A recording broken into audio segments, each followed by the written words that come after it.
What's going on, everybody? So, right now, what I'm going to do is I'm going to break down this energy right now since we're in the technical new year, the spring equinox, March 21st, which is the first day of Aries.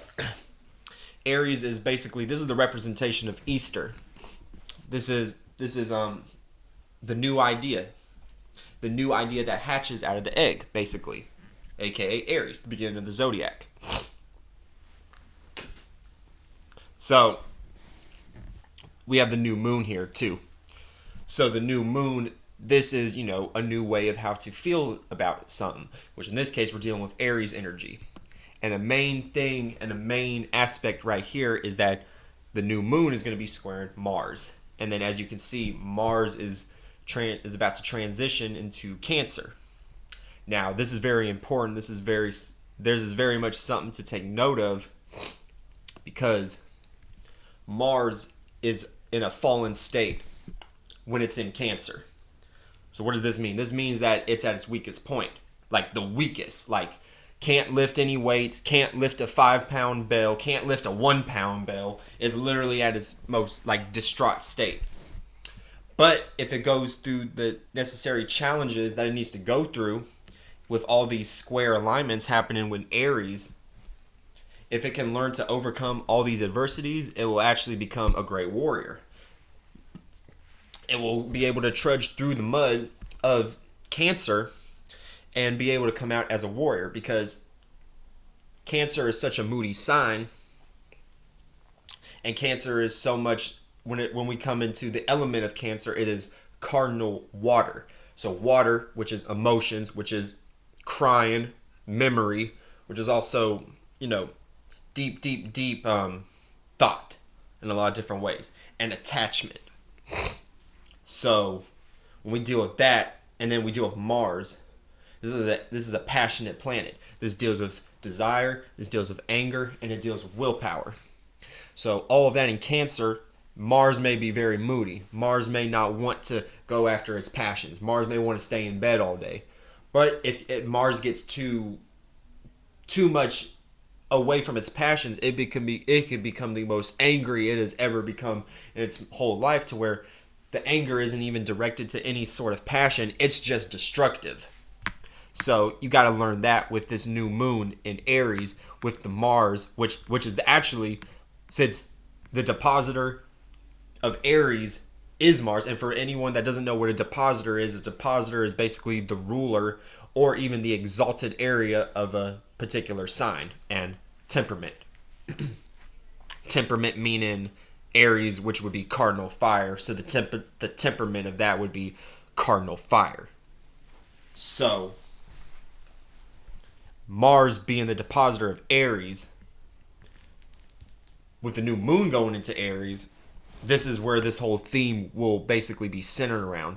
Mars needing to figure out a new way of how to go about even its passions and not direct these energies towards anger and unnecessary destruction with the new moon going into Aries. You need to have a whole new way of how to go about your passions, basically. This is for everybody on Earth. Mercury. So Mercury, this is a fast-moving planet, and with it being in a sign like Aries, which is cardinal fire, which is basically the spark of a new idea. So Mercury, which deals with ideas because it is the planet that rules your thought process, the temperament we're going to be feeling is we're going to be very fast with our thoughts, and it's going to be more so when it deals with creative aspects. So this could be really good if you're the kind of person that likes to come up with multiple ideas, especially when it comes to businesses. Then this is going to be great because Mercury is ruled by Gemini also. And Aries and Gemini form a sextile, which is a good alignment.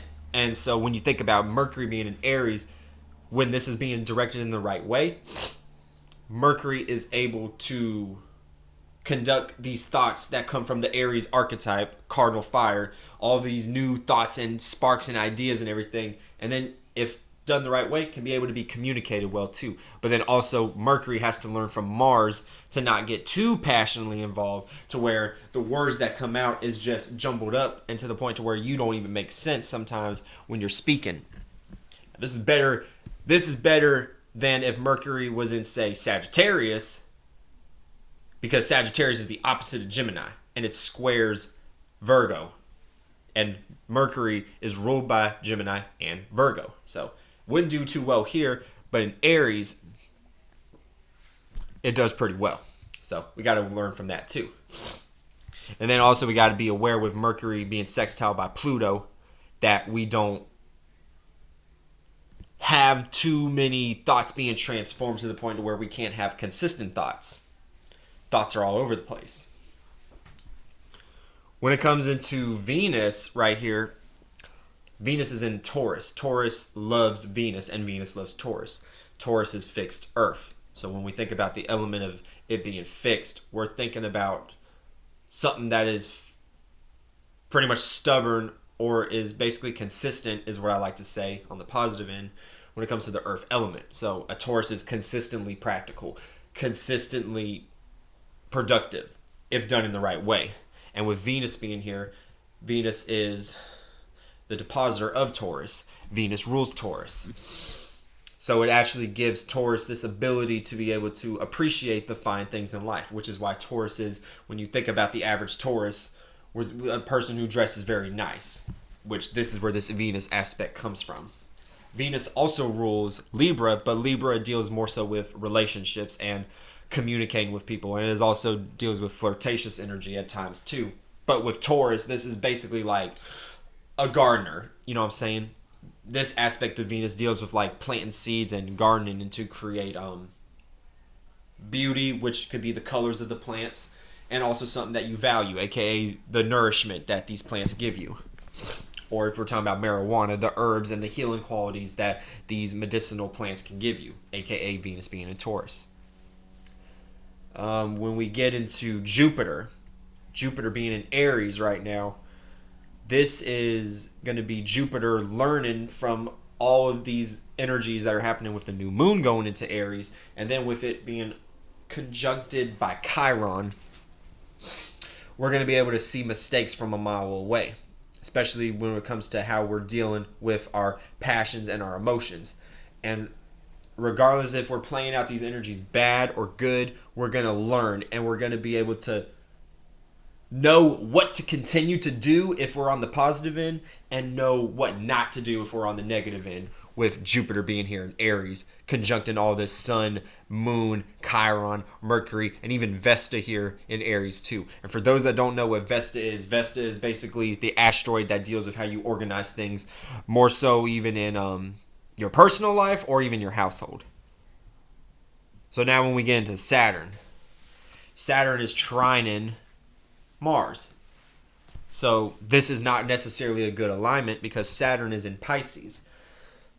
And with Saturn being in Pisces, this is going to create an energy of where we're going to be able to have this gift, which is an easy alignment of being able to passionately see reality through more so of a creative lens when we're dealing with Saturn being in Pisces. And then could create delusional thoughts too with this energy of Mars still being in Gemini. So, you got to be very careful when it comes to that aspect too. Now, as far as the outer planets, Uranus is conjuncting Venus. So the things that we value, the things that we love, and the things that we appreciate, they might be transformed at this time in a unique way. Or we may just, the way that we make money may be in a new and original way now in this time too. Things that we value and even love matters might be changed at this time too. And this may be for the better since it's conjunct in the North Node, so we may be able to see what we need to do as far as our spiritual goals in life. With Neptune being here, Neptune's still in Pisces, so don't get lost in delusion land and don't get blinded by the close conjunction of this even being made with the new moon, because this could create whatever you're trying to transform as far as how you emotionally see things, especially when we're dealing with fire, cardinal fire, and this relationship it's having with Mars right now.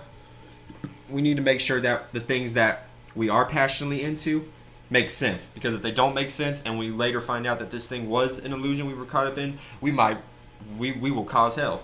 So you got to be very careful with that energy too. And then with Pluto being in the very last degree and seconds of Capricorn, this is the very last bit of energy you can capture from this shit. And this has been going on since 2008. So y'all take it all when it comes to transforming the way you see business, the way status is developed and everything. We're about to go into a whole new world with Pluto going into Aquarius. So I guess the theme you could say with that is just get with the program.